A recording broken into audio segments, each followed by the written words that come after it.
কিরে বন্ধু নতুন দোকান দিছ মিষ্টি মিষ্টি খাবালি না মিলে ধরালি না? এই তো দুই একদিনের মধ্যে চালু করুন মিলে ধরা মগুন।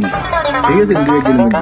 এই হুজুরে সালাম রে সালাম রে। আসসালামু আলাইকুম। আসসালাম, ভালো আছেন নি হুজুর? ভালো আছেন নি? ভালো আছি, অবস্থা ভালো আছেন নি? এই চলে আলহামদুলিল্লাহ।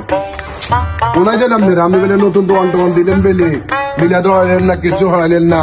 আমরা হুজুরের রেডি চাই সবসময় মিলে টিলে ধরালেন লাই। বাবুরে মানুষের দুই তিন দিন ওরা হারাম আনা লাগুন তাই করছে, জানেন মিলে ধরা দিন, জান টিঙালান। তাহলে মুনাজাত করে দেখেন, হে আল্লাহ, বেলালের একটা নতুন দোকান দিয়েছে আল্লাহ, আপনারা সুন্দর করে দোকানে কাস্টমার বেশি বেশি করে যাইবেন, দোকানে বেচা কিনা যেন ভালো হয়। হে দোকানে এই দোকানের প্রথম কাস্টমার যেন আমি ওই দোকান দিছে আপনাকে জিজ্ঞেস করছেন নি? কথা তো সত্য কথা কইছো। কি কি দোকান দিয়েছেন আপনি? আমি তো মদের দোকান দিছি কোন আস্তাগফিরুল্লাহ, আস্তাগফিরুল্লাহ, নাউযুবিল্লাহ, নাউযুবিল্লাহ, নাউযুবিল্লাহ, আস্তাগফিরুল্লাহ।